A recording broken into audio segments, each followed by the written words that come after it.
নমস্কার, welcome to বাঙালির স্বর। ট্রাম্প ভেবেছিলেন হুমকি ধামকি দিয়ে কাজ হবে। ইন্ডিয়ার সাথে ট্রেড ডিল না হওয়ার জন্য 25% শুল্ক আরোপ করে ইন্ডিয়াকে দমিয়ে দেওয়া যাবে। রাশিয়া থেকে তেল কেনার জন্য আরও 25% পেনাল্টি হিসেবে শুল্ক আরোপ করে মোট 50%, যা আগামী 27 অক্টোবর ইন্ডিয়ার বিরুদ্ধে চালু হবে, এটা করে ইন্ডিয়াকে পিষে দেওয়া যাবে। ট্রাম্প ভেবেছিলেন পাকিস্তানের সেনাপ্রধান আসিফ মুনিরকে ডেকে নিয়ে আমেরিকার মাটিতে দাঁড় করিয়ে ইন্ডিয়ার বিরুদ্ধে পারমাণবিক যুদ্ধের হুমকি দিয়ে ইন্ডিয়াকে দিয়ে বলিয়ে নেওয়া যাবে যে ট্রাম্পের জন্য শান্তির নোবেল পুরস্কার দেওয়া হোক, কিন্তু ইন্ডিয়া সেটা করেনি। ট্রাম্প ভেবেছিলেন ইন্ডিয়ার ইকোনমি ডেড বলে ইন্ডিয়াকে বশ্যতা স্বীকার করানো যাবে, ইন্ডিয়ার মাথা নোয়ানো যাবে। কিন্তু কিসের কি?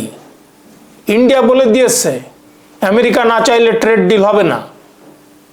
জেনেটিক্যালি মডিফাইড ফুড আমেরিকাকে ইন্ডিয়ার বাজারে বিক্রি করতে দেওয়া হবে না। ইন্ডিয়া বাজারে আমেরিকার নন ভেজ মিল্ক বিক্রি হবে না। ইন্ডিয়া আমেরিকার ফাইটার জেট F-16 অথবা 35 কিনবে না, বরং রাশিয়া থেকে তেল কিনছে, তেল কিনবে। রাশিয়া থেকে অস্ত্র কিনছে, অস্ত্র কেনা চলবে। রাশিয়ার সঙ্গে বাইল্যাটারাল যে ইস্যু, সহযোগিতা, অস্ত্র প্রযুক্তি, এটা বাড়ানো হবে, এক্সপোর্ট ইম্পোর্ট বাড়ানো হবে। এবং এটার জন্যেই পররাষ্ট্রমন্ত্রী, বিদেশমন্ত্রী এস জয়শঙ্কর রাশিয়াতে রয়েছেন, ভ্লাদিমির পুতিনের সঙ্গে মিটিং করেছেন, তার কাউন্টার পার্ট সার্গেই ল্যাভরভের সঙ্গে মিটিং করেছেন। এবং এটা তখনই ঘটেছে যখন আমেরিকা তার ক্রমবর্ধমান বিরোধ, ইন্ডিয়ার সঙ্গে শত্রুতা কিংবা বিরোধ জারি রেখেছে। কয়েকদিন আগেই চীনের পররাষ্ট্রমন্ত্রী ওয়াং ইর সঙ্গে তিনি মিলিত হন নয়াদিল্লিতে, ফাইনালাইজ করেন যে ভারতের প্রধানমন্ত্রী নরেন্দ্র মোদীজি SCO মিটিংয়ে যোগ দিবেন, চায়নাতে গিয়ে চায়না ভ্রমণ করবেন। ফলে এই মুহূর্তে এটাই ইন্ডিয়ার পররাষ্ট্রনীতি, ট্রেড পলিসি।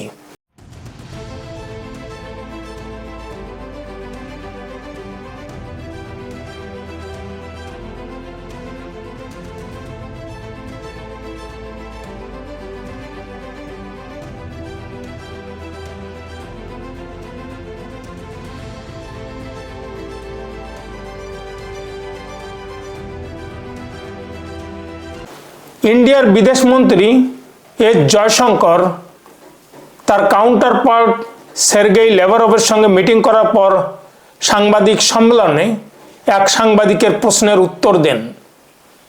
তিনি ওই উত্তরে আমেরিকার ডাবল স্ট্যান্ডার্ড বা দ্বিচারিতার কথা প্রেজেন্ট করেন। তিনি বলেন যে আমরা তেল কিনছি রাশিয়া থেকে, অস্ত্র কিনছি রাশিয়া থেকে, কিন্তু চায়না সব থেকে বেশি তেল কেনে রাশিয়া থেকে, এবং রাশিয়া থেকে LNG গ্যাস কেনে ইউরোপ সব থেকে বেশি। ইভেন আমেরিকা ইউরেনিয়াম, প্যালিডিয়ামের মতো মিনারেল কেনে রাশিয়া থেকে।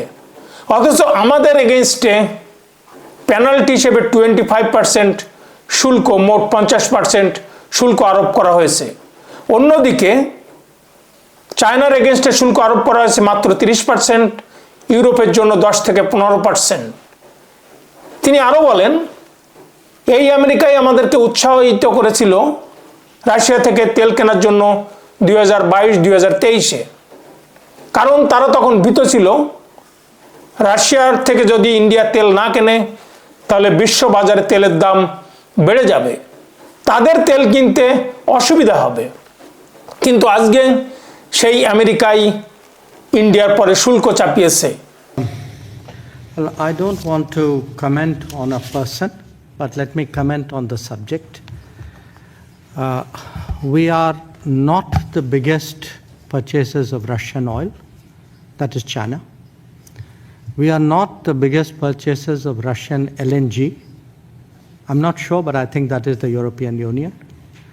We are not the country which has the biggest trade surge with Russia after 2022. I think there are some countries to the south.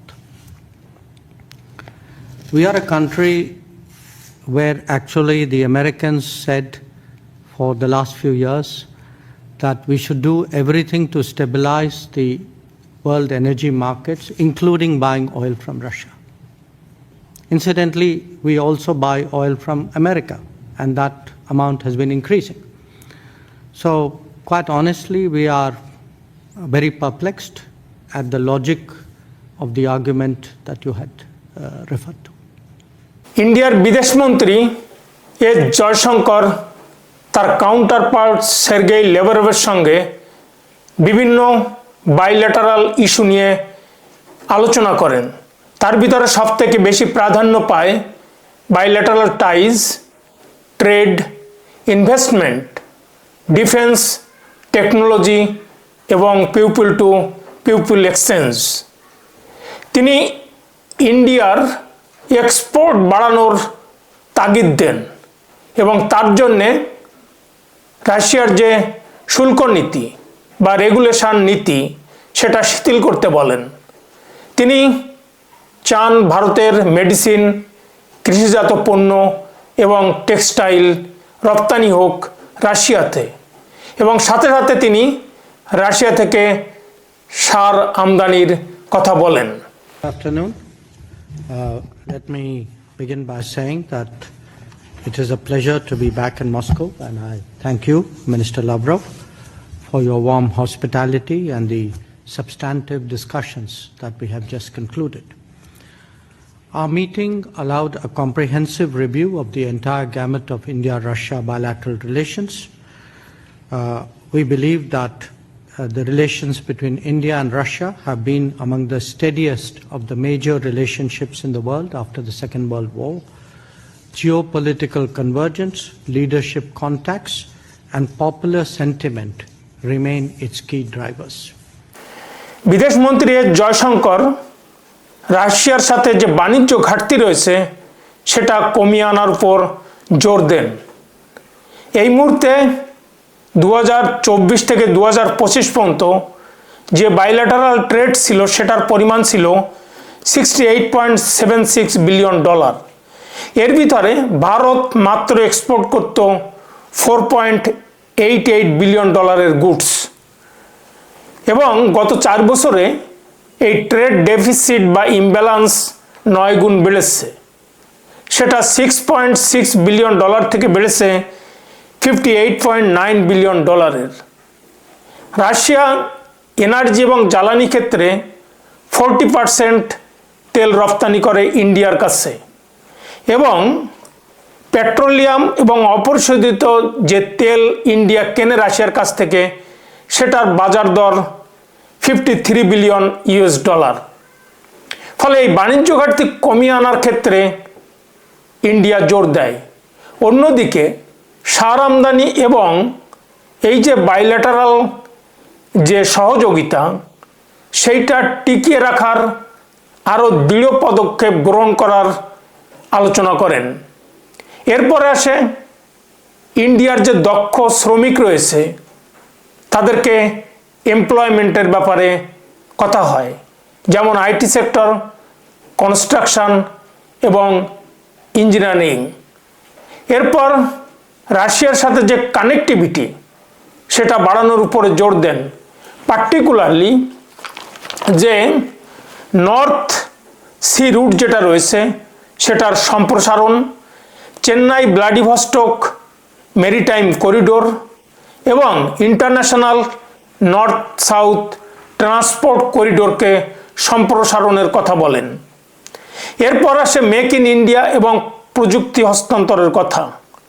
রাশিয়ার সঙ্গে যৌথ ভেঞ্চারে, জয়েন্ট ভেঞ্চারে ইন্ডিয়াতে অস্ত্র, প্রযুক্তি কারখানা গড়া হবে। এরপর আসে রাশিয়ার সেনাবাহিনীতে যে সমস্ত সৈন্যরা কাজ করে, এদের অনেককে মুক্ত করা হয়েছে। এখনও অনেকের কেস বিচারাধীন। 126 জন রাশিয়ার আর্মিতে যোগ দিয়েছিল, তাদের ভিতরে 12 জন নিহত হয়েছে, 96 জন মুক্ত হয়েছে, আরও 16 জন নিখোঁজ দেখানো হয়েছে। বাকি যাদের কেস বিচারাধীন তাদেরকে তাড়াতাড়ি মুক্তি দেওয়ার আশা করেন রাশিয়ার কাছ থেকে। On trade and economic cooperation, I followed up with Minister Lavrov the proceedings of yesterday's meeting of the Intergovernmental Commission that I chaired with First Deputy Prime Minister Denis Manturov. We reaffirmed our shared ambition to expand bilateral trade in a balanced and sustainable manner, including by increasing India's exports to Russia. This requires swiftly addressing non-tariff barriers and regulatory impediments, enhancing Indian exports to Russia and sectors like pharmaceuticals, agriculture and textiles will certainly help to correct the current imbalance. Steps to ensure long-term supply of fertilizers was also taken up.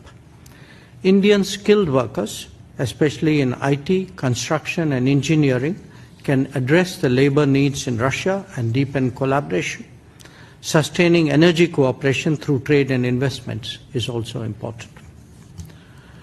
We also spoke about connectivity initiatives, including the International North-South Transport Corridor, the Chennai-Vladivostok Eastern Maritime Corridor, and cooperation in the Northern Sea Route. These corridors promise to deepen economic linkages, reduce transit times, and expand trade access between across Eurasia and beyond. Our defense and military technical cooperation also remains robust. Russia supports India's Make in India goals, including joint production and technology transfer. The opening of 2 new Indian consulates in Kazan and Yekaterinburg need to be fast-tracked. That was also a subject of our conversation today. These consulates will further deepen our regional outreach and enhance trade and people-to-people ties. I took up the issue of Indians serving in the Russian army. While many have been released, there are still some pending cases with some missing persons.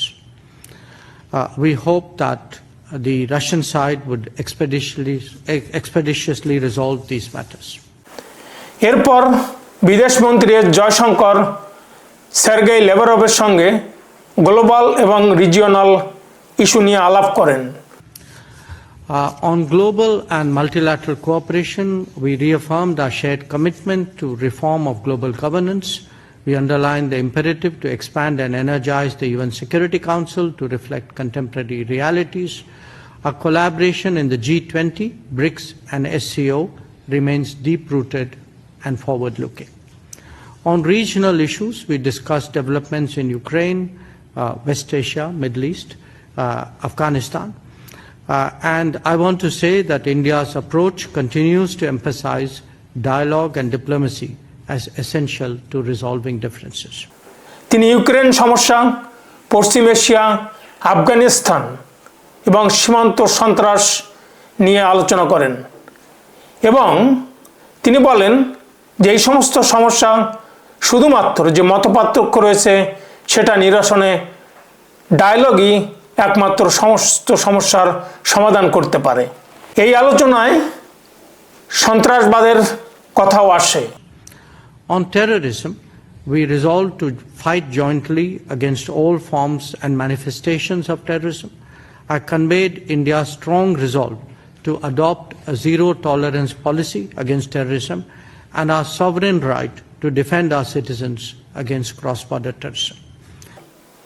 ভারতের বিদেশমন্ত্রী জয়শঙ্কর সন্ত্রাসবাদের বিরুদ্ধে ভারতের যে zero tolerance নীতি সেটা তিনি আবারও ব্যক্ত করেন এবং এই জিরো টলারেন্স নীতি থেকে ভারত কখনো পিছু হটবে না। ভারতের নাগরিক ভারতের সার্বভৌমত্ব রক্ষা করার জন্য সন্ত্রাসবাদের বিরুদ্ধে লড়ে যাবে এবং এর জন্য দৃঢ় প্রত্যয় ব্যক্ত করেন। দর্শকবৃন্দ, আজ এ পর্যন্তই। ভিডিওটি ভালো লাগলে বাঙালির স্বর চ্যানেলটি সাবস্ক্রাইব করুন আর একটা লাইক দিয়ে কমেন্ট বক্সে কমেন্ট লিখুন। দেখতে থাকুন, শুনতে থাকুন বাঙালির স্বর, আপনার স্বর। ধন্যবাদ।